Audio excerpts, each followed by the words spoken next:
नमस्कार, स्वागत है आपका हमारी इस खास पेशकश में, जिसमें मेरे साथ मौजूद हैं इस वक्त बिहार कांग्रेस के प्रवक्ता व मैनिफेस्टो कमेटी के चेयरमैन मिस्टर आनंद माधव जी। नमस्कार सर। हवाओं का रुख बदलता जा रहा है। इस बार हवा का रुख आपको क्या लगता है, कांग्रेस के फेवर में रहेगा? बिल्कुल इंडिया गठबंधन के फेवर में रहेगा, पूरा का पूरा रहेगा। और आप देख रहे हैं कि अभी पूरे देश में एक तरह से आंधी चल रही है और जिसकी परिणति अभी आने वाले जो कुछ विधानसभा के चुनाव हैं उसमें आपको देखने को मिलेगी। लोकसभा में पहले से काफी बेहतर प्रदर्शन हुआ है, इंडी गठबंधन का भी कहें चाहे कांग्रेस का भी कहें, तो उसका कितना आपको लगता है कि कन्वर्ट हो जाएगा आपका विधानसभा में? उससे कहीं ज़्यादा हो, क्योंकि कल और आज में बहुत का फर्क है। हमारे जो नेता है राहुल गांधी जी, जिस ढंग से उनके व्यक्तित्व का निखार आते चला जा रहा है, जिस ढंग से वो लोग उनके पीछे जा रहे हैं, उससे स्पष्ट हो गया है कि लोग चाह रहे हैं कि उनके नेतृत्व में इंडिया गठबंधन वापस आए और पूरे देश में उसका शासन। सर, चुनाव में लड़ने वाली पार्टी हो या प्रत्याशी हो, अपने आप को मजबूत बताती है, ये तो फैक्ट है। लेकिन मैं आपसे जानना चाहूंगा, बिल्कुल ग्राउंड रियलिटी है, आपको भी पता होगी, कौन से ऐसे फैक्ट्स हैं जिस पर आप इतने आश्वस्त हैं कि लोकसभा का जो रिजल्ट रहा उससे कहीं बेहतर हो जाएगा विधानसभा में? राज्यवार अगर हम बात करें और खास करके जब हम बिहार की बात करते हैं तो आप यहाँ देख रहे हैं कि भ्रष्टाचार अपने चरम पर है। आप देख रहे हैं कि रोज पुल गिरते चले जा रहे हैं, जिसका कोई आकलन नहीं है, कोई आंकड़ा नहीं है, कोई उसका अकाउंटिंग नहीं है कि कहाँ कैसे क्या हो रहा है। और उसमें जो लोग फंस रहे हैं वो बहुत जूनियर लेवल के हैं, जो बड़ी मछली है वो नहीं फंस रहे हैं। पूरे देश में जो माहौल है वो तो आप देख ही रहे हैं। और बिहार में लेकिन आतंक का राज है। बिहार में जो सच्चाई है, खुले आम जो है वो अपराध और अपराधी अपना नंगा नाच कर रहे हैं और जिसको देखने वाला कोई नहीं है। हम सब देख रहे हैं कि आए दिन हत्या हो रहा है, बलात्कार हो रहा है, छीनझड़ी हो रहा है, यहाँ तक कि लोगों को मारा पीटा जा रहा है, जिसका कहीं कोई आकलन नहीं है। और इसको लोगों ने स्वीकार किया है। बार बार हमारे माननीय मुख्यमंत्री महोदय वो समीक्षा की बैठक करते हैं, लेकिन वो सिर्फ आंसू पोंछने जैसी बात है। सच ये है कि जमीन पर कुछ नहीं उतर रहा है, क्योंकि इसका कारण सबसे बड़ा ये है, कि सारा पुलिस बल वो शराबबंदी में लगी हुई, उसको पकड़ने में लगी हुई। शराबबंदी आपने कही, शराबबंदी है सर? वही मैं कह रहा हूँ, उनको पकड़ने में नहीं लगी हुई है बल्कि उनसे पैसा कमाने में लगी हुई है। आप जाके देखिए कि जो पूरे बिहार की स्थिति है, किस तरह से करोड़ों नहीं बल्कि हम अरबों की बात करेंगे, ऊपर से लेके नीचे तक इधर उधर होता चला जा रहा है। बल्कि सच्चाई ये है, लोगों को तो यहाँ तक कहते सुना है कि आप जब कहिए जहाँ कहिए वहाँ आपको मिल जाएगा, होम डिलीवरी हो जाएगा और पास के थाने से भी आ सकता है।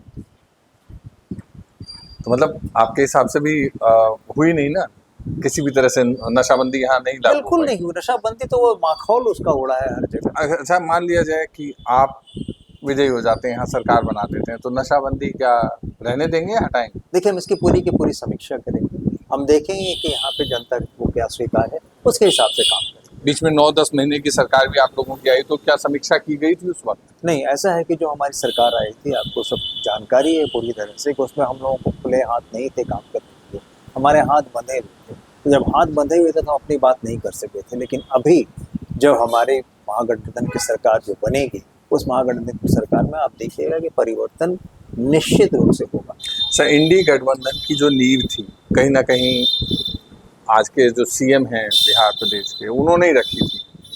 फिर चले गए एनडीए में, अपने पुराने घर ही चले गए वापस। आपको नहीं लगता है कि ये सब पूरा प्लांटेड था?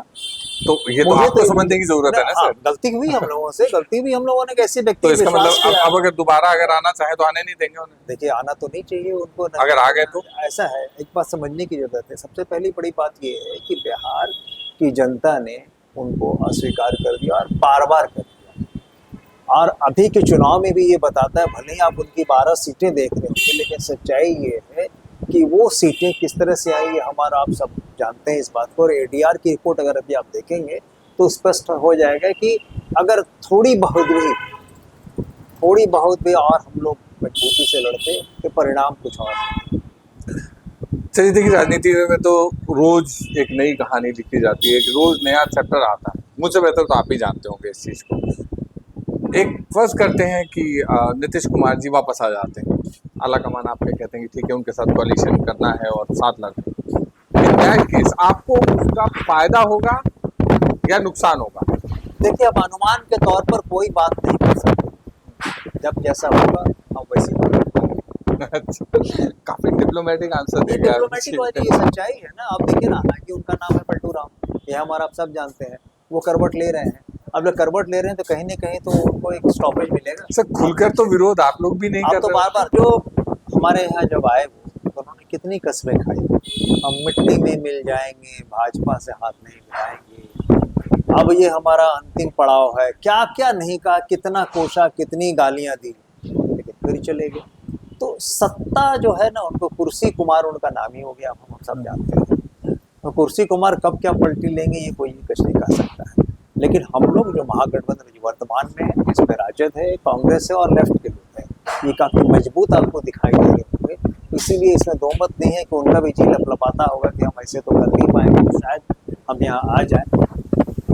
हम लोग सक्षम हैं अपनी बदौलत यहाँ पे अच्छी से।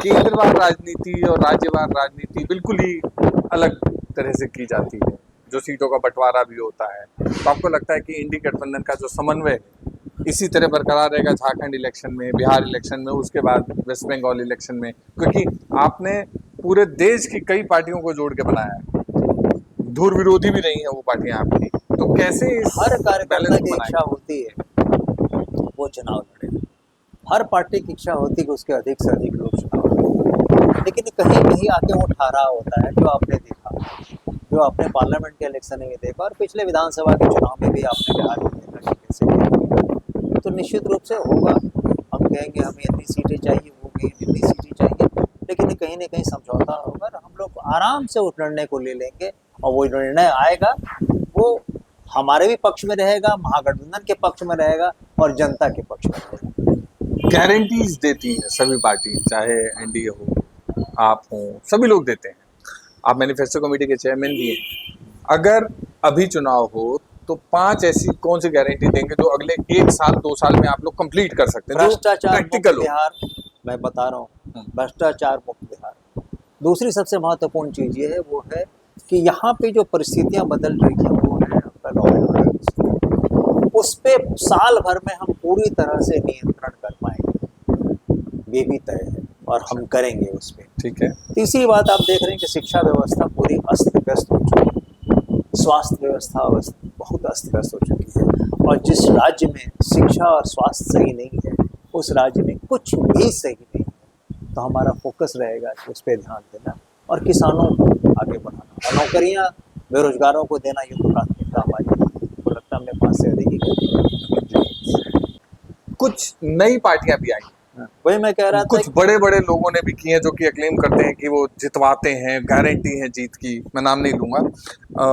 उनका क्या वजूद दिखता है आपको? देखिए, बिहार ऐसा है ना, कुकुरमुत्ते की तरह भारतीय जनता पार्टी ने अपने एजेंट छोड़ रखे हैं, अच्छा, उसकी फंडिंग भी भारतीय जनता पार्टी कर रही है, तो जनता उस पर कितना विश्वास करेगी वो हमसे बेहतर आप जानते हैं, क्योंकि घोषित भारतीय जनता पार्टी के वो दूत हैं, तो वो तय करेगी किसको वोट देना। नुकसान होगा आपको उनसे कि नहीं? हमें नहीं लगता है कि वो कोई नुकसान कर पाएंगे, क्योंकि एक बात और भी समझ लीजिए, वो यहाँ के बिहार के केजरीवाल बनना चाहते हैं, लेकिन बिहार दिल्ली नहीं। अच्छा, केजरीवाल जी तो आपके साथ हैं इंडी गठबंधन में? मैं दूसरी बात आप उसको दूसरे ढंग से देखिए, वो बिहार के केजरीवाल बनना चाहते हैं, लेकिन बिहार दिल्ली नहीं। बिहार दिल्ली नहीं। बहुत अच्छा लगा आपसे बातचीत करके। कोशिश करेंगे फिर से आपसे समय लें और बात करें, बदलती हवाओं के साथ, बदलते सवालों के साथ, बदलती परिस्थितियों के साथ फिर से आपके साथ रूबरू हूँ।